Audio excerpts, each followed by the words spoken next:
guys, welcome back to my channel. In today's video, we answer the classic question, one of the biggest questions, in fact, in e-commerce. Is Amazon FBA the same thing as dropshipping? What is the difference? Which one is better? I'm going to answer all of these questions in today's video. We're going to sit and compare and contrast Amazon FBA and dropshipping, and I'm going to let you know the biggest differences between the two so that you can decide which one would be a better business model for you starting out.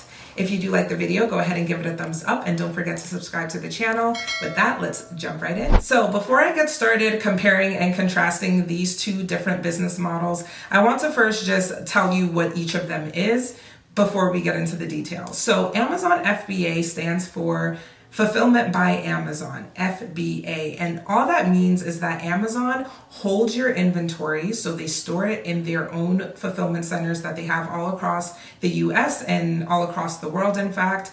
And they will be the ones who ship and deliver the products to the customers on your behalf. So when you're selling on Amazon, they will hold and ship your inventory for you to the customers. Now, with the dropshipping, you are ordering products from suppliers as the middle person between the customer and the supplier. So you will have a website where you will list products for sale. The products have not yet been made, so you do not have to pay for the products up front, but the supplier will create the products and then ship the products directly to the customer from wherever the products are being made. So with Amazon FBA, the products are being shipped from the supplier to Amazon to the customer. So Amazon is the middle person. Whereas with dropshipping, the supplier directly ships it to the customer. So they are the ones who are making and fulfilling the orders. So with that, let's go more in detail and kind of compare and see where these two business models differ. So we are going to go ahead and start with dropshipping, and I'm going to list out the main items that differentiate dropshipping. But what I want to say here is that there are different methods of doing dropshipping, but the example that I'm using in today's video, because this is what I get asked the most, is dropshipping using a website like Shopify. So that is you creating your own website, listing products for sale, and then having the products fulfilled by a supplier in China, for example. So that's what we're going to be using in today's example. So with the drop shipping, the first thing that we're going to put down here is that you create your own website. So when you're doing dropshipping, you're going to have to create and operate an entire website. I do know that there are sites like Shopify or Big Cartel that make it a bit more straightforward to create your website specifically for the purpose of e-commerce. I know that they have templates that you can use in order to have it be a little bit more easy for you as a beginner to build a website from scratch. But at the end of the day, you're still building a website, right? So that's not something that is going to come easily to a lot of people. And that is something that definitely separates dropshipping from Amazon. Whereas with Amazon, you are not creating your own separate website, but instead you are listing your product for sale on Amazon.com. So instead of having to create your own website, you are just making your own listing as a subset to Amazon's existing platform. So you create a listing on Amazon.com. Which to me, I think is an advantage over dropshipping. To not have to create your own separate website is something that is definitely attractive, especially if you're thinking of doing this as a beginner. You don't want to have to create your own functional website. And on top of that, I'll just go ahead and add it here. You get the built-in reputation of Amazon.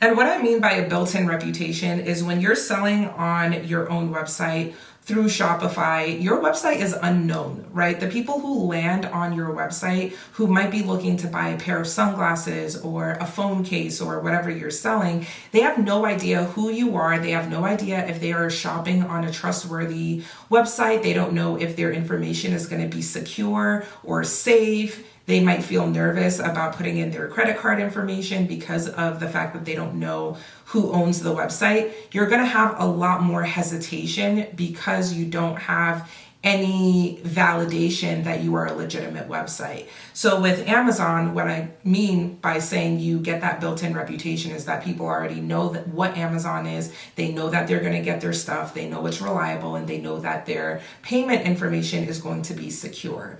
So on the dropshipping side, I'm going to go ahead and put that you must build trust to convert. You must build trust in order to get people to actually shop with you. And that's actually a lot harder than you think. Just consider if you are looking to buy a water bottle and somehow you find a website that sells all water bottles, compared with shopping for a water bottle on a platform like Amazon. When you're on Amazon, you know what you're gonna get. It's very predictable, it's very safe, it's very reliable, versus this random website that you don't know when your stuff is gonna get to you. You don't know who's shipping it. It feels a little bit more stressful of an experience than just shopping on a convenient platform like Amazon. So that's the difference that I am mentioning here. Now, one of the very, very big downsides of dropshipping is the fulfillment. And I'm just going to go ahead and say fulfillment issues.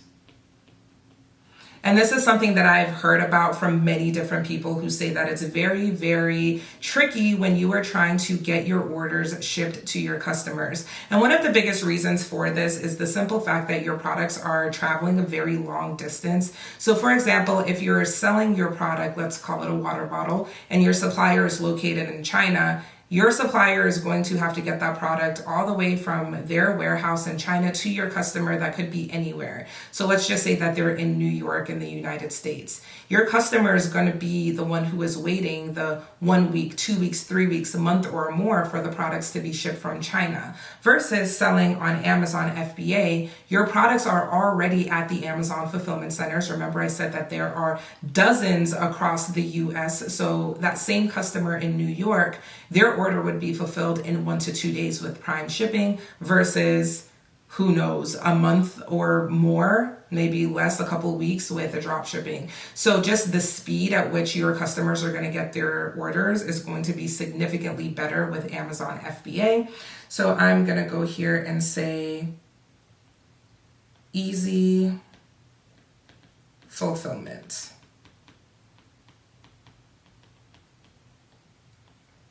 With FBA.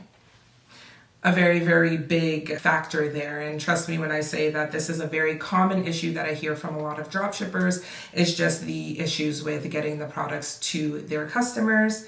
So that's something that you definitely want to consider. Now, I am fair, so I'm gonna definitely make it a point to say here that with dropshipping, probably the biggest appeal to most beginners is the fact that you do not have to purchase your inventory upfront, and that is because the inventory is going directly from the supplier to your customers. So that means that you don't have to purchase them in bulk, which I know sounds great. However, I do want you to just keep in mind those fulfillment issues, which would immediately deter me. But to be fair, I am going to put it here that you don't have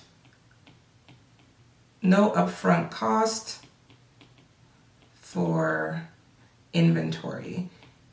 And notice how I'm saying for inventory. I didn't say no upfront cost, period, because you are going to have upfront costs when it comes to running ads in order to get customers to your website. So that is the caveat when it comes to no upfront cost. It's only for your inventory. When you are trying to attract customers, of course, you're gonna need to promote on Facebook ads or Google ads or Pinterest ads or whatever platform you can in order to drive traffic to your unknown website. So that is something that you have to keep in mind. So along with the no upfront cost for inventory, I'm also gonna put high advertising and customer acquisition. I might have spelled acquisition wrong, but that's okay. So with that, again, that is you finding customers from off of your website to come to your website, which is going to cost you money. That is not free to advertise on any platform unless you're doing organic social media advertising, in which case I think that's great if you can use that for your dropshipping store. If you don't have to pay for ads, then it would be a great business model, but most people will have to pay for ads. So it just is not as straightforward as it might seem. To be fair with that, on the Amazon FBA side, I'm going to say that must buy, or I'll just say purchase inventory upfront. And then with that too, you are going to have to advertise on Amazon for the most part. But the difference is with Amazon, the customers are already shopping on Amazon, right? They're already on the platform. They're already looking for the product that you have to sell. And so your biggest challenge is getting them to pick yours over the other options. However, you're already halfway there because they already want the product and they're already on the platform. So you're not trying to bring random people onto your website to buy your product. You're selling to people who already want it, if that makes sense. So I'm going to put here that you have warm customers. There we go. The next thing I want to talk about is quality control when it comes to having your products delivered directly from your supplier to your customer.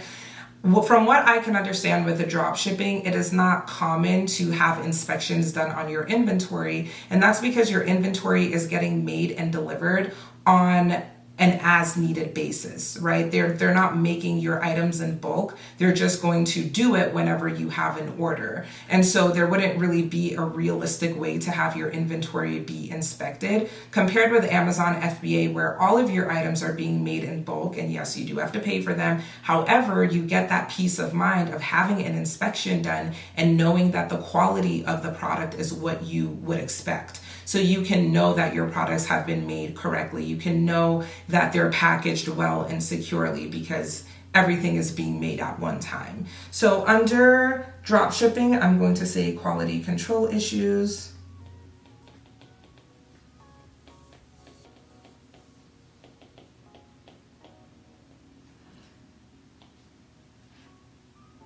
And then on the Amazon side, we can have inspections.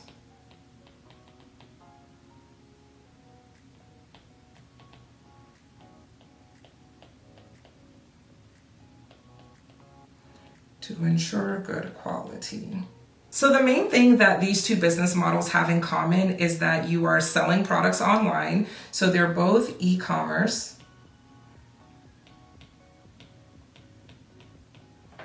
But as you can see, there are many differences between the two. Now, this is my personal opinion, and of course it's biased because I've been selling on Amazon for many years and I've made an incredible income off of it. So I will always recommend Amazon FBA for beginners for the simple fact that you have those built-in customers. You already have the infrastructure to build a scalable and sustainable business because Amazon is a well-oiled machine and you're kind of taking advantage of the fact that they have processes in place already that can be used to grow your business. However, with the drop shipping, that is a lot more of an uphill battle because you are having to hustle for your own customers. You're having to make your own website. You're having to worry about your own fulfillment, which are all things that can be done. It's all doable, but is that something that is truly realistic for someone who has never had a business before? To me, Amazon FBA makes a lot more sense. The choice is yours, of course. You're able to kind of look at the information here and decide for yourself what you want to do. But I definitely want to encourage you to start your online business. If this is something that you've been wanting to do, you have nothing to lose and you should 100% go for it. With that being said, I hope you enjoyed this video and I will see you in the next one. Bye.